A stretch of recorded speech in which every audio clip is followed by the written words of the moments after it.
Olá, tudo bem? Sou Juliana e faço parte do Grupo Espírita Esperança de Camaragibe, Pernambuco. Você está assistindo o videocast Escutando Sentimentos, que é uma produção do GESP. Hoje estamos estudando o livro Mereça Ser Feliz, de autoria espiritual de Hermance Tufo e psicografia de Vanderlei Soares de Oliveira. Vamos estudar hoje o capítulo 7. E para realizar esse estudo, nós vamos chamar nossas amigas Fábia Andrade e Janete Pedrosa.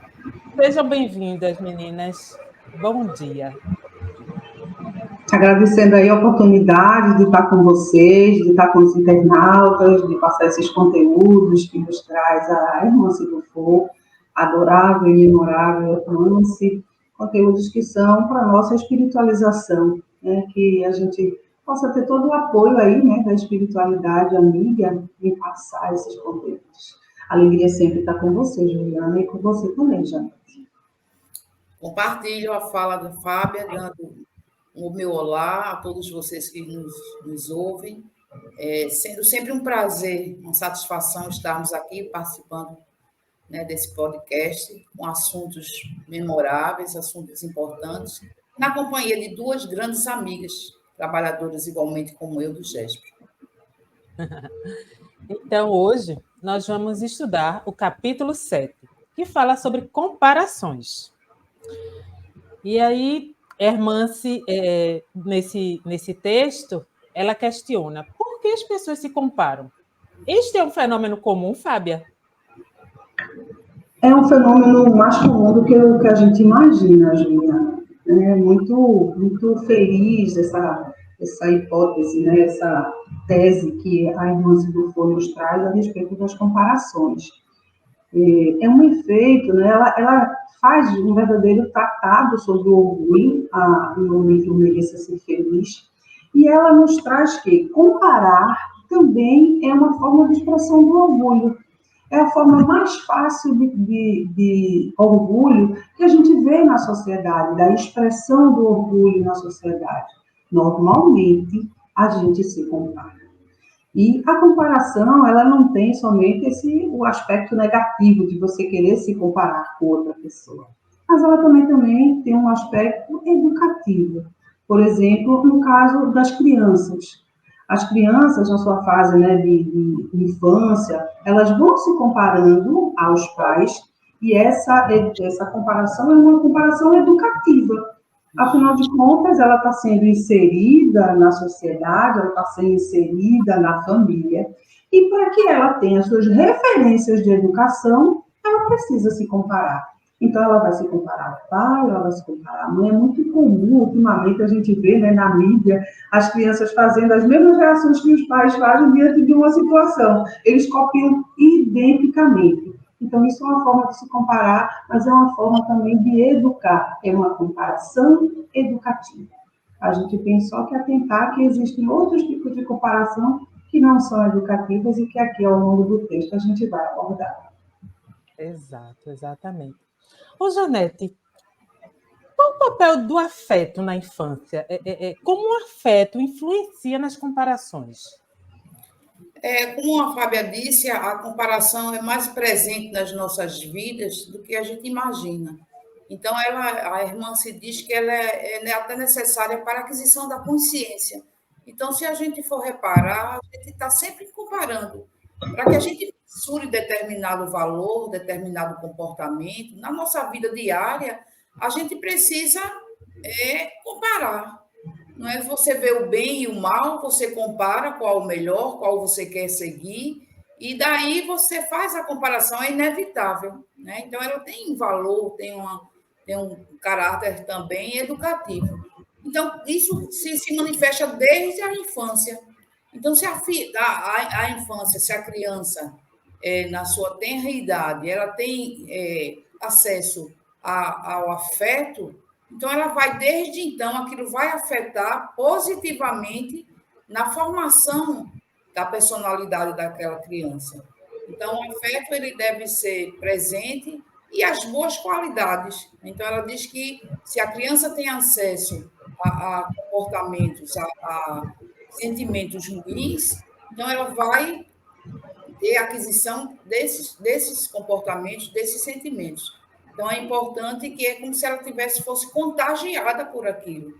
Então, o afeto ele tem que fazer parte ativa na vida da criança, para que, ao comparar o que é bom, o que é ruim, o que é doce, o que é salgado, enfim, né, todos os atos, todos os momentos da nossa vida, a gente está fazendo essa comparação. Então, é importante que a criança, né, tenha um ambiente que estimule o que é bom, que estimule. O afeto tem esse papel, né, de desenvolver na criança bons sentimentos, boas posturas. Exatamente, isso mesmo, Jean. Como é importante, né? Hoje Sim. nós temos essa consciência, né? Há algumas décadas não se pensava assim, mas hoje, com tantos estudos, né, a gente vê como o afeto é importante para essa construção de personalidade e para melhorar, né, as relações humanas em geral. E aí,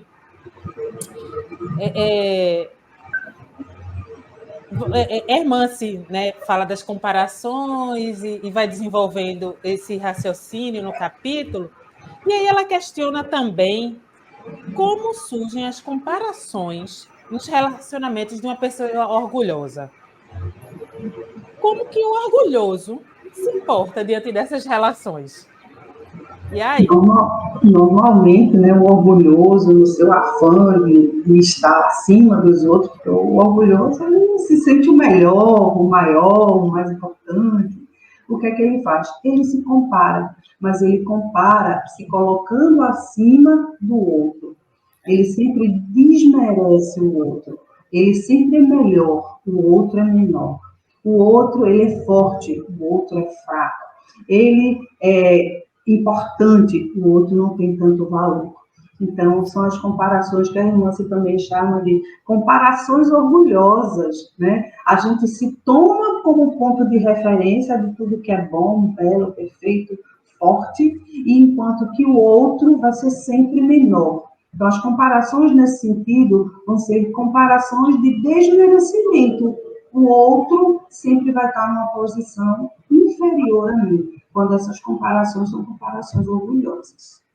Inclusive, ela diz que essas comparações, né, do orgulhoso, elas impedem relacionamento gratificante. E realmente é difícil você estar junto de uma pessoa, né, cujo atitude, comportamento é sempre de se engrandecer e desvalorizar o outro. Então, esse é o papel do orgulhoso na comparação. Ele se coloca acima, né, numa insana postura de superioridade, numa irreal, enganosa postura de superioridade. Então, quando ele olha para o outro, ele olha sempre como o outro sendo menor.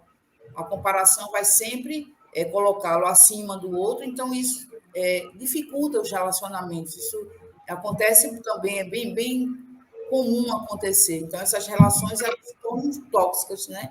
Porque existe sempre na postura do orgulhoso, que compara, né, uma íntima sensação de que é melhor, né, de que ele é superior, que ele está acima do outro. Então, ele não olha o outro como igual. Então, como a Fábia disse, a comparação ela tem seu caráter educativo, mas nesse caso realmente é danosa, principalmente aos relacionamentos. Isso, eu repito, é muito comum de se observar. A gente vê muito isso no dia a dia, no nosso dia a dia. Esse tipo de comparação também gera no outro um sentimento de competição, Juliana.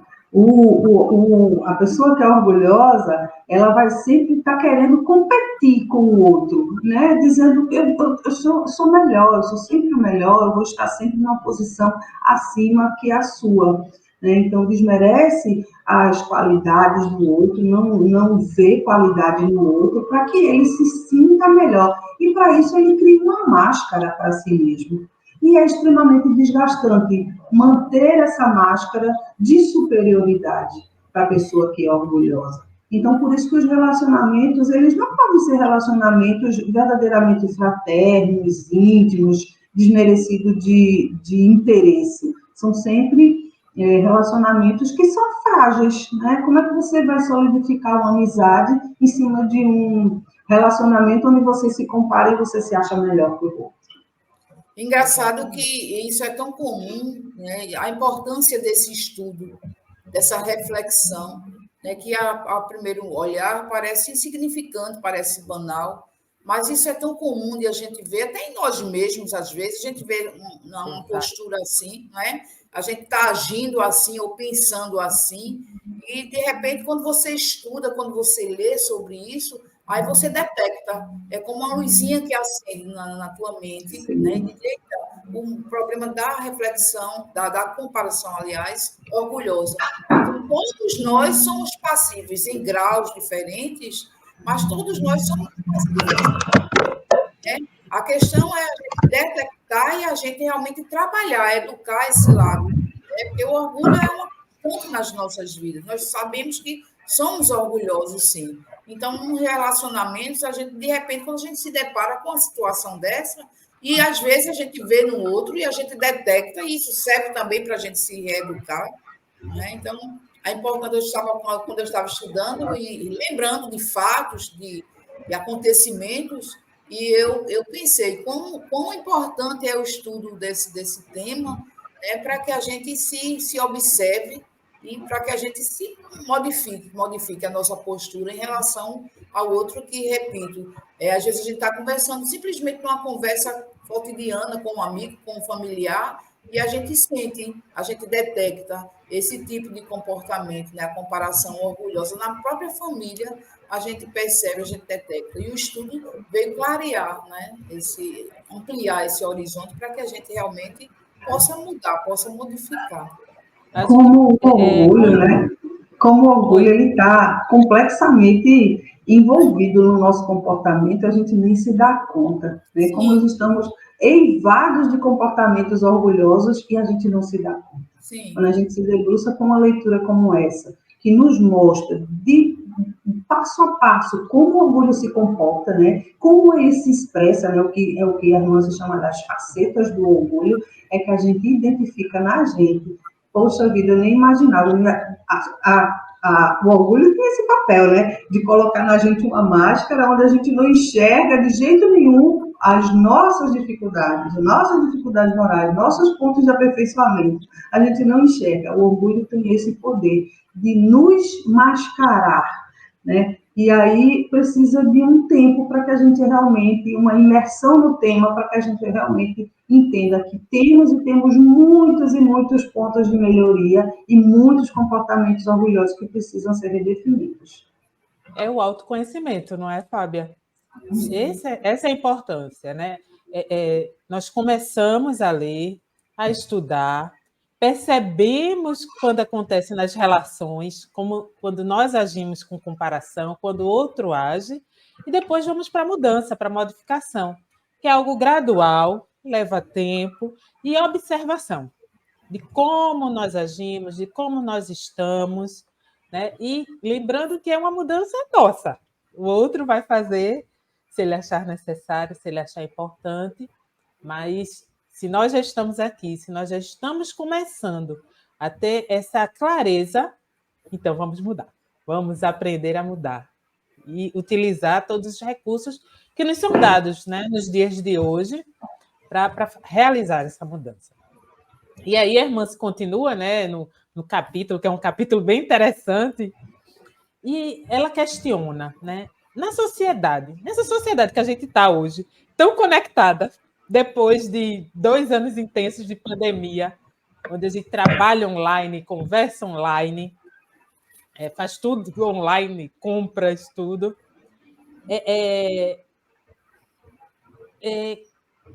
A mídia, que papel ela exerce? Né? Como é que ela age na nossa sociedade, na nossa vida, no tocante a essas comparações, né? O que é que vocês me dizem sobre isso? Qual é o papel da mídia nessas comparações que a irmã se fala? A mídia entra com um papel fortíssimo, né, nas nossas vidas hoje. A gente não se esconde dela e ela nos afeta economicamente e nos afeta também, principalmente psicologicamente. Normalmente eles estabelecem padrões de consumo e padrão de perfil de personalidade. Então você faz com que a gente acredite num perfil psicológico falso, onde a gente tem que ser sempre o melhor, o maior, o mais famoso, o mais bonito, o mais perfeito, né? Então, esses padrões psicológicos são sempre reforçados pela mídia constantemente para as pessoas. Se você não estiver atento, a sua intenção é sempre reproduzir aquele perfil que é colocado. Então, para que se venda produto, para que se queira chegar a um determinado objetivo, você acaba copiando, tentando copiar aquele perfil que a mídia vai trazer. Quem não gostaria de ser aquele avatar maravilhoso que a Gisele Bündchen, me diga? Então, é ter o cabelo da Gisele, é ter a boca da Gisele, é ter a magreza da Gisele, aquela altura. Então, todo mundo vai querer a altura, o cabelo, o nariz, a boca, todo mundo vai querer. O perfil maravilhoso, né? Que é um perfil maravilhoso de Gisele Bündchen. Não estou dizendo que ela não é linda. Ela é linda, ela é um avatar na minha concepção. Entendeu? Mas, assim, o que a mídia faz é isso. É nos fazer incentivar para que a gente crie esse perfil psicológico de que podemos ser iguais, e não somos. Cada pessoa tem o seu perfil, tem a sua identidade espiritual. E não adianta, né, a mídia querer fazer com que sejamos todos iguais, quando somos pessoas em individualidades totalmente diferentes. Espíritos únicos no mundo. Se a gente começasse a ter essa concepção de que somos filhos de Deus, únicos, criados, independentemente de qualquer outra pessoa, a gente não ia cair nesse mundo das ilusões criadas pela mídia. Pois é, e ele vai criando, né? A mídia, ela estabelece esses padrões e o orgulhoso, ele vai criando uma imagem real, querendo ser o que o outro quer, então aí ele vai se criando essa imagem real, e isso vai se solidificando e ele vai perdendo o contato com o seu eu, vai deixando de ser ou querer ser quem é, e realmente isso é muito perigoso. Isso também é muito comum hoje, como a Fábia diz, a gente não se esconde hoje da mídia, a gente vive conectado, né? Tudo que a gente faz hoje é conectado.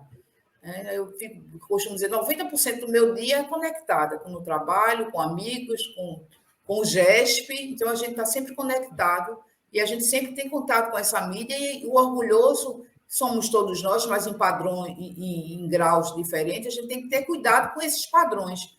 Como a Fábia disse, nós somos seres individuais, então cada um é o que é. É claro que eu vejo, e eu comparo realmente, quando eu vejo uma mulher bonita, ou determinada roupa, ou determinado calçado, então você se encanta, e é legítimo você querer ter acesso, e você achar bonito, e você ter vontade de ter, isso é tudo normal. Agora, quando isso provoca, né, uma postura de você sair do seu real, do que você quer, quando isso inibe a sua vontade de ser o que você é, você deixa de ser o que você é para querer ser o que o outro é, né? Isso é uma doença, isso se torna pernicioso.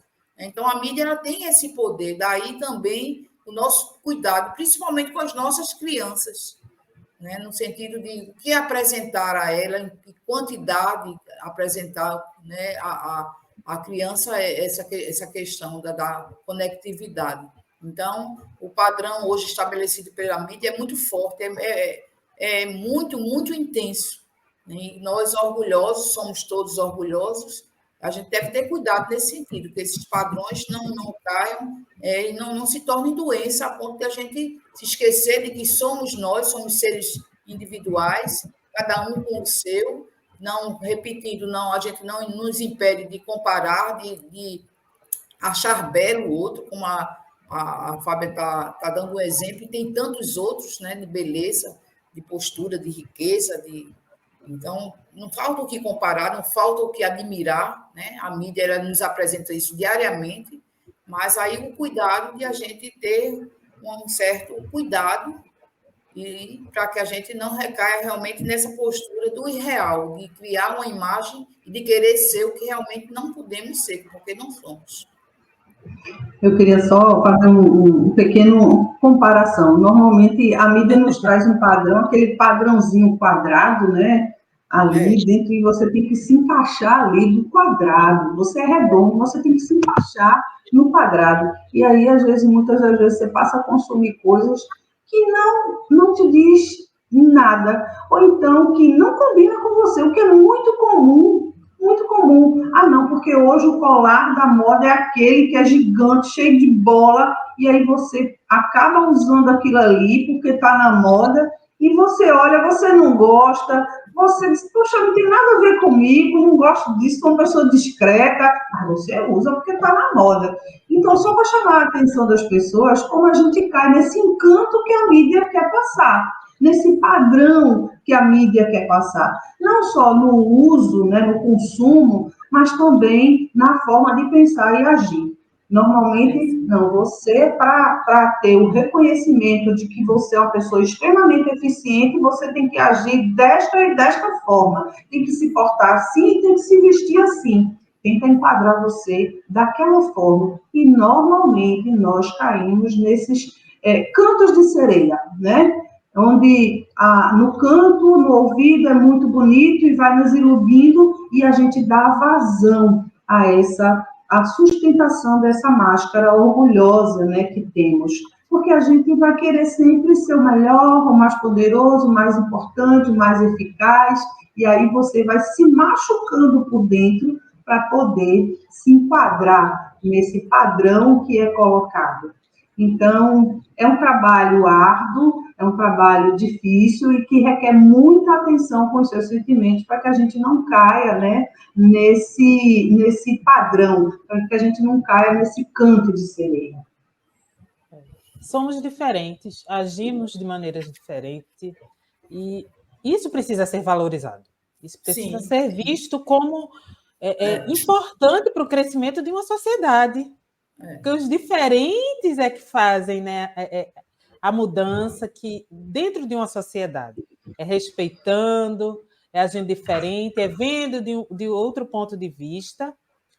E se todos agimos iguais, se todos queremos ser aquele padrão que a mídia nos dá, o que é que vamos dar a essa sociedade? O que é que vamos dar a esse mundo que está aí? O que é que vamos fazer de novo, né? E é justamente isso que machuca, né? Você deixa de ser você. Exatamente. Você passa a ser o que o outro quer que você quer. Isso entra em contradição com você mesmo, e isso é muito doloroso. Isso dói bastante. Você tem que ser você, né? Com os devidos ajustes, né? Mas você tem que reconhecer que você é um potencial necessário, importante, e que você é único. Não existe outra Juliana, outra Fábia, outra Janete. Somos únicos e importantes nesse cenário, né? Nós temos a nossa importância, com todas as nossas falhas, nossos defeitos, mas nós somos importantes, sim. Então, os padrões, a gente pode até seguir, de certa maneira, mas, como a Fábia disse, se encaixar 100% nesses padrões é deixar de ser você e perder a sua identidade. Isso é muito perigoso. Meninas, o orgulhoso que se compara, como é que ele age, né? Como é que ele vê o sucesso pessoal das pessoas, né? Aqueles que estão ao seu redor? Como é que ele observa isso? Aquele que está do meu lado tem um sucesso, está construindo algo, está vencendo em alguma coisa, né? Seja no trabalho, no estudo. Como é que o orgulhoso ele vê isso? Ele sempre, normalmente, ele deprecia as qualidades do outro, né? E a irmã até nos traz um texto interessante quando ela diz assim, normalmente a gente usa aquela conjunção, né, como uma forma de um desculpismo social. A gente diz, tá, fulano é uma pessoa maravilhosa, mas ali o mas, depreciando o outro. A gente não sabe valorizar as conquistas do outro, as qualidades do outro. A gente sempre acha que foi um golpe de sorte, que foi beneficiado de alguma forma. A gente não comemora o sucesso alheio. A gente não vê o sucesso alheio como algo realmente fonte daquela conquista dele. né, Os daquele é desafios, né? louvável, isso, a gente não faz isso, a gente normalmente deprecia. O orgulhoso, ele deprecia o sucesso alheio. Ele sempre vê esse sucesso alheio com muito desdém. Ele é tão. Isso é tão forte que começa a desenvolver a inveja.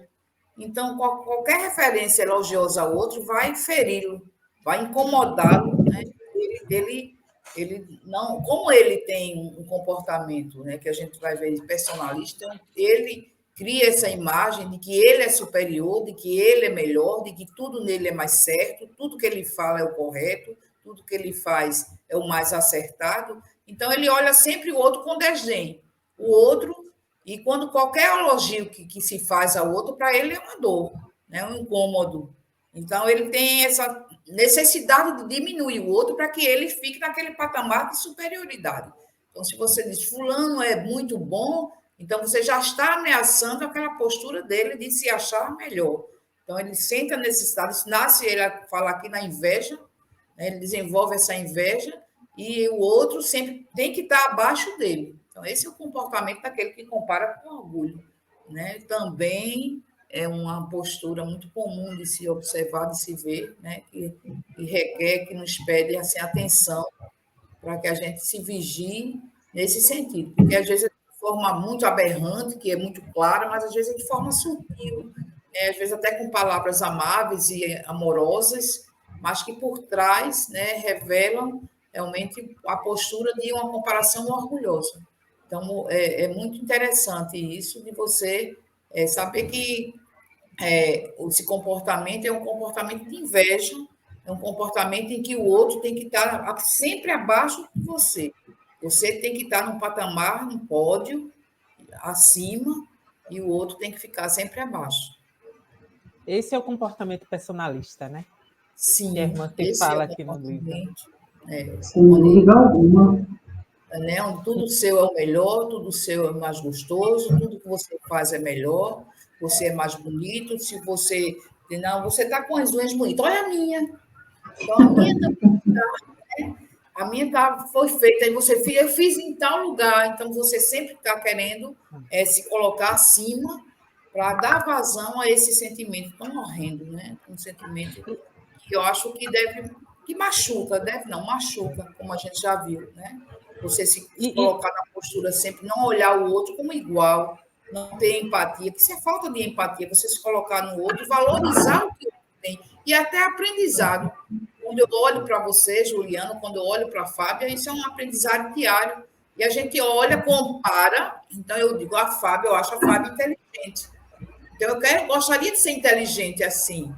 Então, aquilo ali me estimula, de alguma forma, a procurar estudar, a procurar me informar, mas de uma forma sã, de uma forma educativa. Né? Não achar que aí passar a ter inveja de Fábio e querer ser mais do que Fábio, e ali criar um ser irreal, uma personalidade irreal, e a partir dali dizer, não, Fábia faz isso, eu faço isso também, mais do que a Fábia, e assim sucessivamente.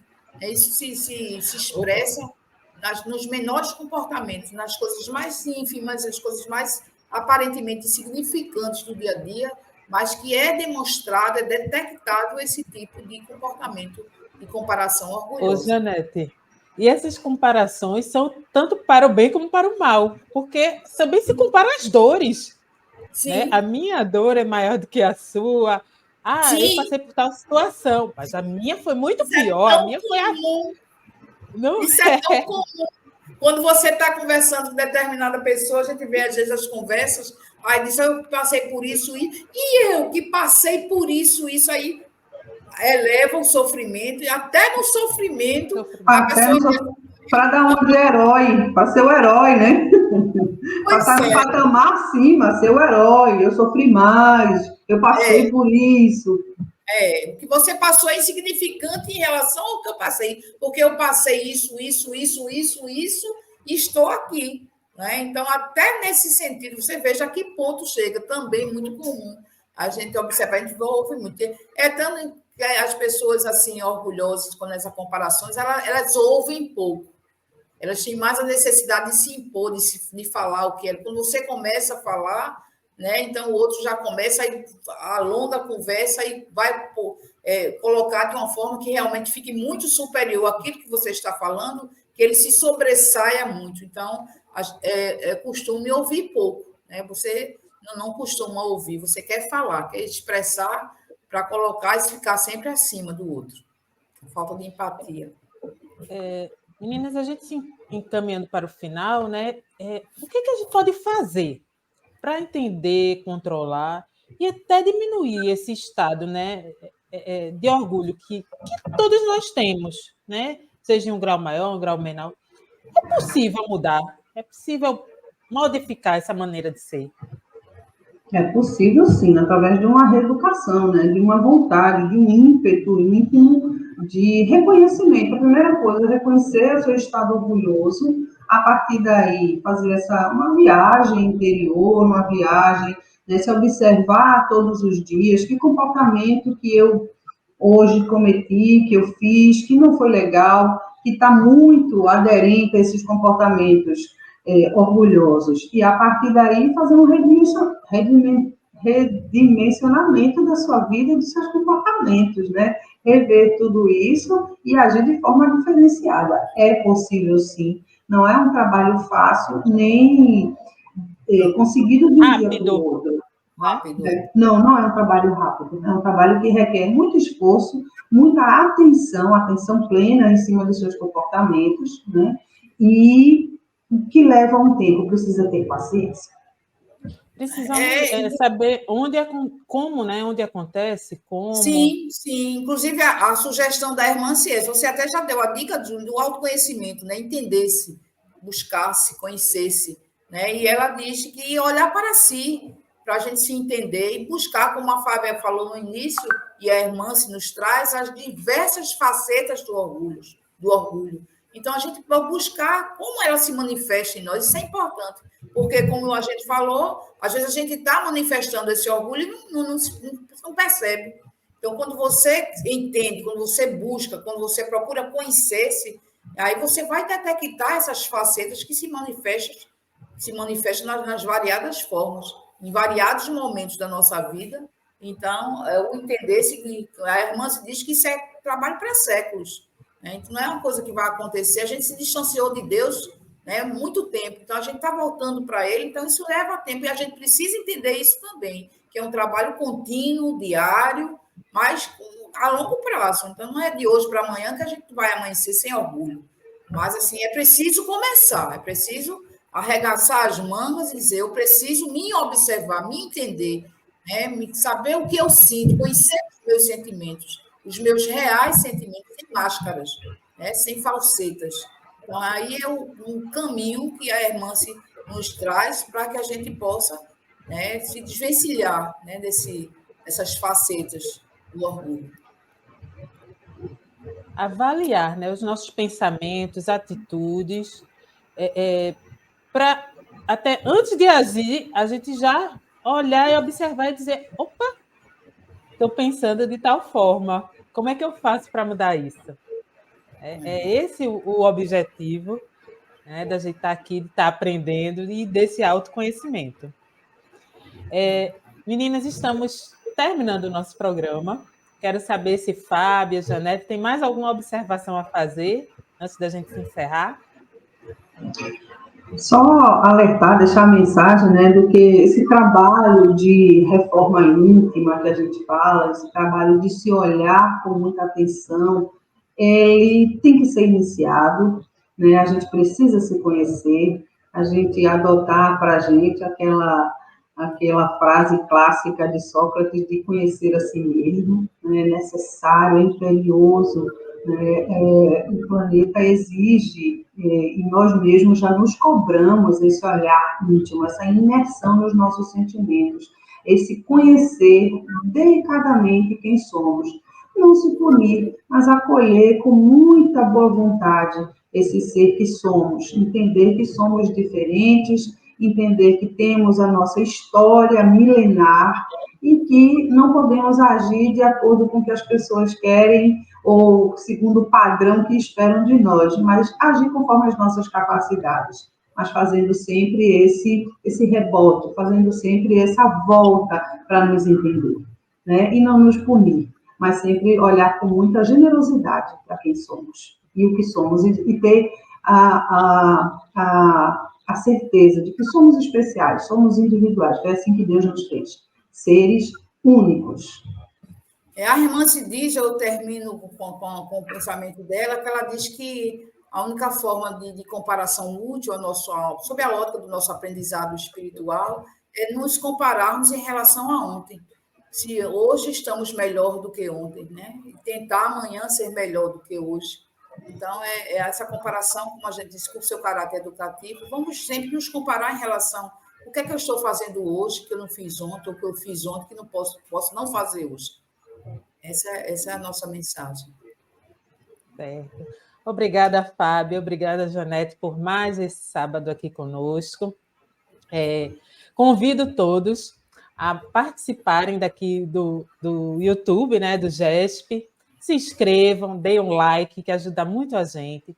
Lá no Instagram, nós também temos a página do GESP, onde você vai encontrar o horário das palestras, né, que estamos tendo palestra aos domingos à tarde, vai encontrar o número do WhatsApp para atendimento e vai ficar sabendo de toda a movimentação e a programação do GESP. Muito obrigada a todos pela presença e um bom dia. Bom dia, até o próximo encontro. Até logo, foi um prazer.